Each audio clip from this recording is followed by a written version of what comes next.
What's up, guys? Josh Barrett here, Director of Agent Services and Technology, here to talk about part 3 of our 4-part series going from contacts all the way to closed and getting paid.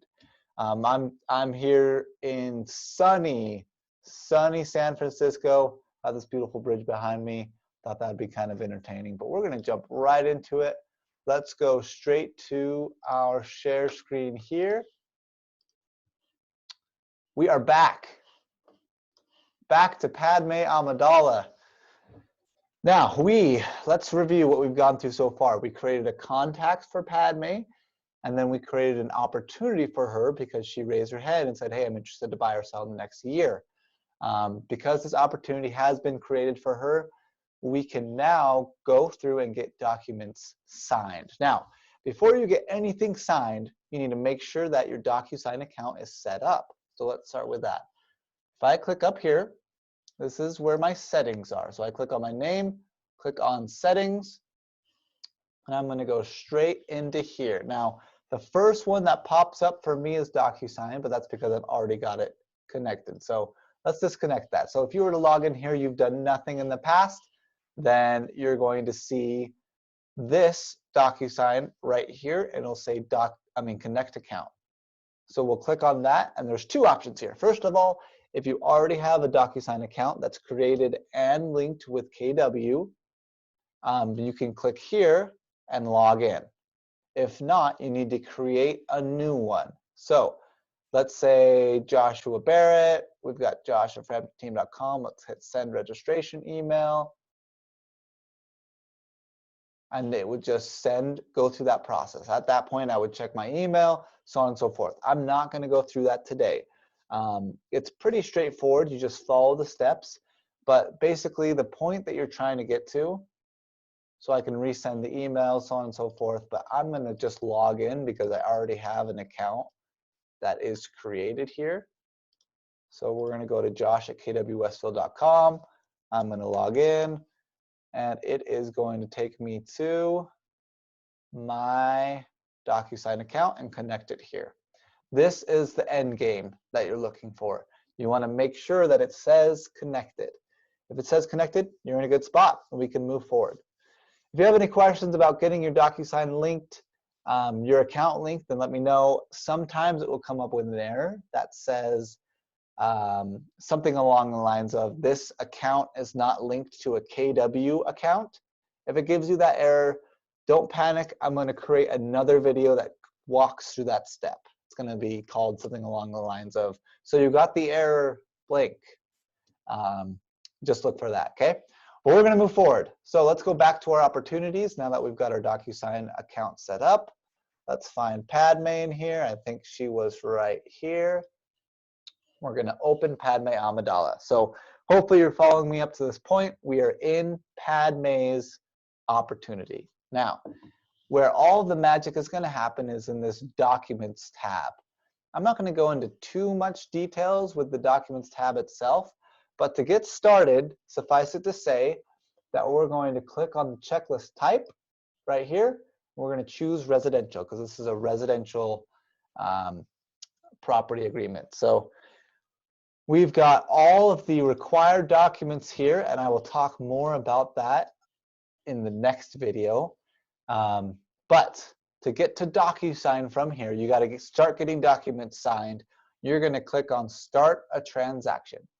Now, this is super important to understand what's happening here. So if you log into DocuSign.com itself, and I log in as my regular email, it's going to take me to something called ESignature. So check this out. It's going to look a little bit different.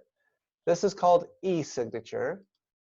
And we're going to come back here and we're going to log into this one.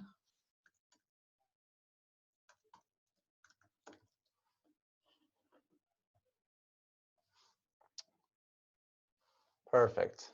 So it took me, notice I'm in Amidala's room, and we'll talk about what that means in just a second. But just so you understand the difference between logging into DocuSign.com directly and going through Documents, clicking on Start a Transaction, and getting taken here, there's two things that are happening here, and I'm going to switch out of sharing to explain it.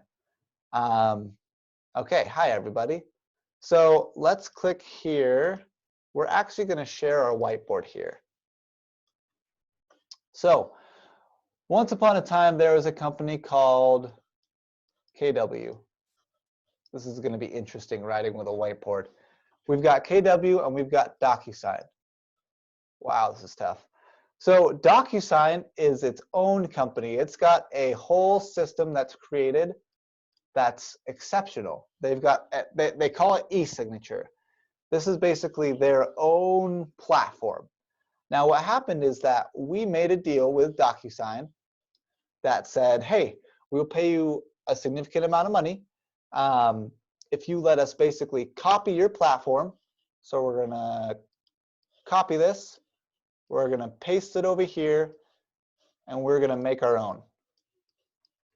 And we're gonna call it Rooms.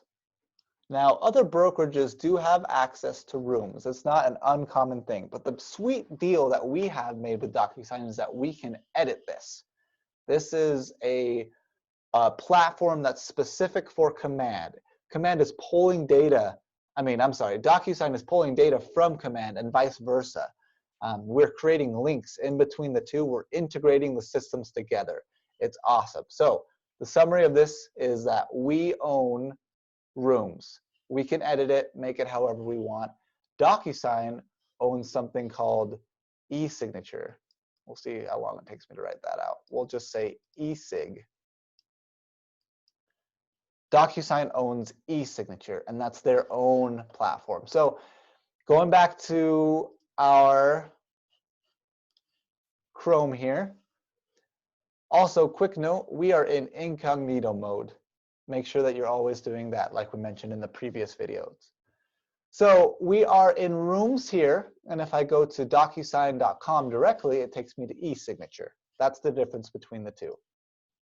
So, by the way, for the record, ESignature, I can switch to Rooms from ESignature. Or if I'm in Rooms, I can click up here on my name and switch to ESignature. I can go back and forth between the two.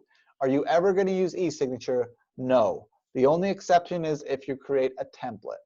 And again, I'm not going to go into too much details about all this, but suffice to say that the majority, 90% of what you're going to do is going to be in Rooms.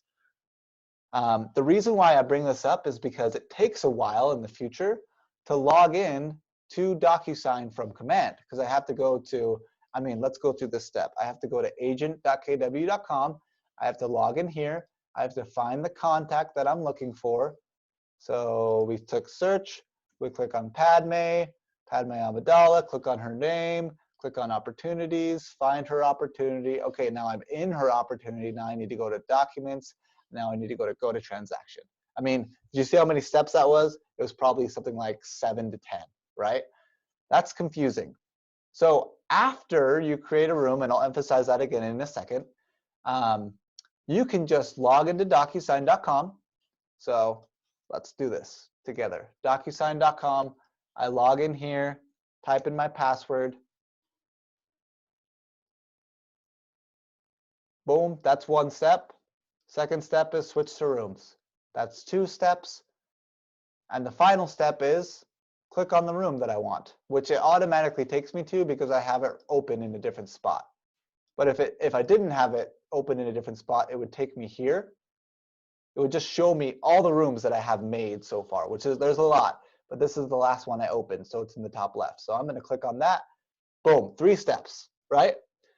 So it takes me 3 steps to get into DocuSign Room in comparison to something like 7 to 10. So the summary of everything I just said is, if you need to access DocuSign in the future, it's faster to go through DocuSign.com. However, you can't just go through DocuSign.com unless you make the room here. So you have to click on Start Transaction. After that, I don't care how you get to DocuSign, and neither will the system in essence. But you have to make sure you click on Start Transaction here first in the opportunity to create the room. Now, what is a room? So a room is a very specific word for DocuSign stuff. If you've used dot loop in the past, it's the same thing as a loop. Essentially, a room is where you're going to store all of your documents, okay? So when I'm in here, I can see my room. I can click on documents, people, envelopes, messages, history. The three most used things you're going to use while you're in here is details, documents, and envelopes, also in that order. So number one thing you want to do is you want to go to details once you've created a room. So once I'm in details, it's going to show me all this information. Don't worry about this. I'm going to click on edit. And since I clicked on edit, I can see that these boxes have opened. Don't worry about anything on this left side unless you want to add details here. It's not necessary because you want to make sure you have the details in opportunities, not in DocuSign. DocuSign's irrelevant for that information. On the right-hand side, though, we've got all of these people in here. So you're going to go in here and you're going to put the people that you need. So Amidala is a buyer, right? So I'm going to go in here and let's say I have the listing agent's information. So we'll say Josh Little, and we'll do little@josh.com. That's his email. We'll go down, and again, it's only name and email. We're going to keep scrolling down. Buyer 1, it auto-filled with Padme's information.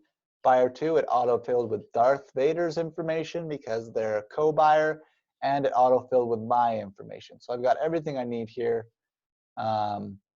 to proceed. So then I'm going to go down here and hit save. Again, in this step, you need to make sure that you go into details and make sure that information is correct. And if it's not, you add whatever you need. Now, why do you think that's important? I mean, the reason why is because this is where it's going to pull the information for future documents from.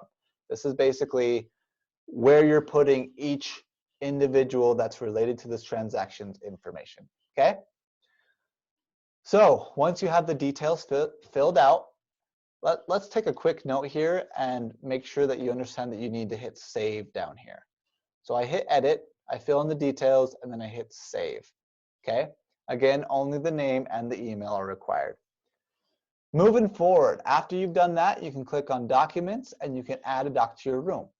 The simplest way is to just upload from your computer. So let's change my share here. Let's go to my full desktop. Awesome. So clicking out of that, you can see my full desktop now. So you can see I've got documents here. None of these documents are the ones that I need though, or that I really care about. So what I really need is a RepC, because that's the first thing I'm going to get signed. So let's log into utahrealestate.com, because that's where I pull my RepCs from. Sign in. We're going to have another video that's going to go through what this looks like in filling out a RepC. Dean's going to be posting that here probably later today. But let's go into forms and let's just pull out a dummy RepC, okay? So we're going to click on real estate purchase contract. Okay, everything looks good. We're going to hit print. We're going to hit download. We're going to move this down here so that in the end, I have my room opened. I've got my room open in documents, and I've got my document right here that I need. So I can just drag this in and drop. And there it is. It's ready to be signed. A quick note, if you need to edit the document that you drag in here, I'm going to double click on it. It's going to open like this. I'm going to hit document actions and then split. This is where I can change this document however I need to, or manage it accordingly. So if you ever need to edit your documents, that's where you can do it. Otherwise, the simplest way to get things signed is just to click this little button right here and hit DocuSign. So what just happened? We are going to save and close this. Because I went into documents and I clicked this little button, I hit DocuSign, it created what is called an envelope. Now, an envelope which is right here, is just essentially an email. You're just creating an email that's going to be sent to everybody that you need it to be sent to, and you're making sure that everything in the email looks good. So that's essentially what an envelope is. If you need to access the envelope later, again, we're just back in DocuSign Room. You can click on envelopes and you'll see it here. So I've got a draft right now. So when we're in the envelope, envelope name is just for your reference. Usually I recommend naming the envelope, whatever is getting signed. So we'll put Repsy on here. We've got our Repsy here. Perfect. Now I'm not going to go into using templates, but if you do want to pull a template that is shared from the brokerage, you can click on use a template and shared with me, and you can see all the templates that the brokerage offers in here. Again, I'm not going to go into that because that's not as necessary to just get documents signed. But in the future, if you ever need to do that, that's where it's at. We're going to keep this really simple though. So I've got my Repsy in here. I've got my envelope named after my Repsy. Now let's add who's going to sign it. So we're going to click on room participants. And because I added my people in the details, here they are. So we've got Padme and Darth Vader as our buyers. We've got Josh as our seller's agent. And we've got me as the agent. We're going to add the selected. Everything looks good, except for these numbers. Now these numbers are super important. This is basically order of operations. So I'm going to put them in order of what I would do and then explain that. So essentially what I would do is I would have, let me see here, I would have me as number 1. I would have my buyers as number 2, and then Josh as the seller agent as number 3. So what's going to happen here is I'm going to sign if I need to. I'm going to go through and sign, or at least I'm going to check and make sure that everything looks good before it gets sent to my buyers. Then my buyers are going to sign, and once they're done, it's going to go to number 3. So once number 1 is done, it's going to go to number 2. Once number 2 is done, it's going to go to number 3. Now, Josh is a seller's agent. Does he need to sign? No, he doesn't. So I can change needs to sign to receives a copy so that Josh can get a copy of my Repsy. This is eliminating a whole process.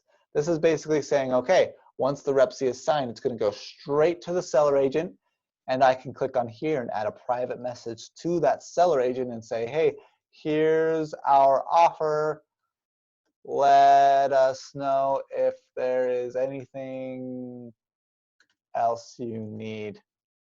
Excited to work with you. I don't know what your scripts are for getting in contact with a seller agent if you have a buyer, but that's an example of something you could do. So essentially what's going to happen here is I'm going to check the document, my buyers are going to sign it, and then right after, immediately after, once they sign, Josh is going to get his own copy of the Repsy with a little description of what we're working on. This is awesome. This will save you so much time.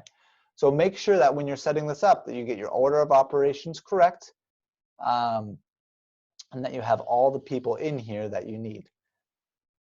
Okay, so we're going to move forward. You don't have to do this step. You can just not have him in here and instead just forward him the finished document after. That's totally fine. A quick note as well is that if you have something like a letter, if you have buyers that like to write letters, or if you have an addendum or something, you can add all of your documents in here that you want to get signed, or not signed, and just have them all sent. So you could get your Repsy signed and include the letter here and then have it sent to your seller's agent. Those who know what I'm talking about will know what I'm talking about. Moving forward, so message to all recipients. This is essentially what the email subject is going to say, just like it says. So usually I just leave it as please DocuSign. Sometimes though I will add the name of the document, but my mindset is you're going to be ideally having this conversation pre-sending the document, and so it's just going to come up as Repsy. Now it's not going to say please DocuSign for the seller once he receives it. If we were to have kept Josh Little in here, we're just going to keep him in here. We're going to make him number 3, and we're going to have him receive a copy, add a private message. Here's our offer. Perfect. Perfect. Okay. So it's not going to say please DocuSign to Josh. It's going to say document completed because he's not going to get it until it is completely completed. Once everybody that needs to sign is signed, it will, from that point on, say it's been completed, just so you know. I can add an email message if you want to do details of the document itself that you're sending, so on and so forth. But this is getting it prepped, okay? Hopefully you don't have any questions about that. If you do, feel free to reach out to me directly. We can walk through it. But we're going to hit next on the top left here, top right. And after that, it's going to take us to getting the actual document signed, okay? So real estate purchase contract on this blank day, we're not going to put the information in here because usually you would do that through the MLS, but let's talk about these parts right here. So my buyer, I need to make sure, first of all, that I'm using my buyers. You'll notice that each person is color coordinated. So I make sure that I'm not adding fields for someone I shouldn't be. So let's add Darth Vader's signature here. And we need Padme's signature here. And then we also need the date signed for both of these people. Because they both have to sign at the same time, it doesn't matter which one we put the date signed on, because it won't move on to the next step until the last person has signed anyway. So we're going to leave that there. We're going to copy that. We're going to scroll down. So basically what I did is I highlighted these two, and I can copy. Also notice how I added the date signed specifically, and this will autofill with the date once they sign. So I've got their initial in here, and I've got date signed. I can scroll down, and I can hit paste. When I hit paste, it puts it in the exact same spot that it did on the other page previous. So I can just keep scrolling down and hitting paste all the way down this document, which is so, so nice. So I can get all the initials in. Now, we're down here. So I don't need to add the dates here because this is all stuff that you would fill out in the Rep C, but I do need to add on the MLS, by the way. But I do need to add buyer signature. And again, if you have questions about filling out this document of the Rep C, Dean has a video under the documents, under the real estate section of this YouTube channel that will help you walk through that. So let's click on signature here. We'll add a buyer signature, date signed here, and let's make sure we add Darth Vader as well. Date signed. A couple notes on these signatures is that the line is where they're going to sign. I usually like to put it a little bit above the line. This is basically the bottom of their signature, and the arrow's pointing to where it starts. So I can move this over a little bit if you want to get really specific. Otherwise, that looks pretty good. Looks like I've got all the things that I need in here. Now, a couple key notes here. First of all, I've gone through here. I've put all the information that I need. But I want to double check it as the seller. So I can put, as the buyer's agent, I can put this little button in here called approve. And that just means that I need to view it before it will be sent to my buyers. So I changed it to me, and I can hit approve once it gets sent to me. So it doesn't matter where you put this, no one will ever see it. So I could put it literally wherever I want. It's just stating that I'm going to need to view the document before I move on. As an agent, ideally you're the one that is putting any checkboxes in here so that your buyers can't accidentally uncheck something. Just in case. So if you were a seller, you would be the one putting in the checkbox, you as the agent of the acceptance or the rejection, whatever it might be. And also a quick note, if you accidentally add some of these fields in and they're the wrong person, you can highlight them like this and go over here on the right side and change it accordingly. There's a lot of cool things you can do in here. Hopefully this gives you a general idea. The summary is make sure you have all the fields filled out that you need. So we're going to go through, okay, everything looks good. We're going to hit send, because now we need to send it to our clients. Now, again, remember how we structured this. We made it so that I sign first. So it took me straight back into envelopes, and you can see here it says needs my signature. So I'm going to click on that. I'm going to click on sign. And this is also what your buyers are going to see. I'm going to hit continue. I'm going to hit start. And then it was going to require me to approve this document. And once it's approved, this little approve button will go away. And it is good to go and automatically sent to the rest of the people. So ideally, I would scroll through that document, make sure everything looks good. I double checked it right before, so I think we're fine. But now in the envelope, it's also showing me what's next. Right now, we're waiting for Padme and Darth to sign. Then after that, it's going to automatically be sent to Josh. Now, obviously, this isn't going to happen because I made up all these emails and all these people, but that's the concept, okay? Once a document is completed, it gets sent back into here with a little green check mark that says that it's been completed. Let me show you what that looks like. So if I were to leave this room, and let's say I go to Barrett Buyer, go into documents, this little green check mark means that this addendum has been signed, right? Also, something to note is that every time you get a document completed and signing in DocuSign, it's also going to send you this certificate.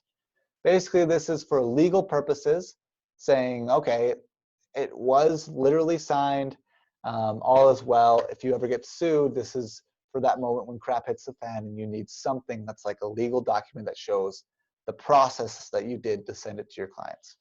Now, you don't need these. Also, you don't need the original document either. So DocuSign won't let you delete documents, but what it will let you do is archive them. So I can click on all these documents that don't have the green check mark that I already have a signed copy of and their certifications. So Rep C final, seller property disclosure, condition disclosure, and I can click on this little button right here and I can archive all of those. Once I archive them, then when I log into the room, I'm only going to see these. If there's ever a chance that you need to see your archive documents, just click here on active documents and you can either see all of them combined or just the archive documents. So that's it though. We just activated our DocuSign account. We linked it to our opportunity. We went into our DocuSign account. We got it all set up. We sent over documents to get signed, and you're halfway there. You're over halfway there. We're in the end game now. So next video, we're going to talk about once you have documents signed, how do we close out the file? Okay? Join us next time on part 4 of this 4-part series. Thanks, guys. See ya.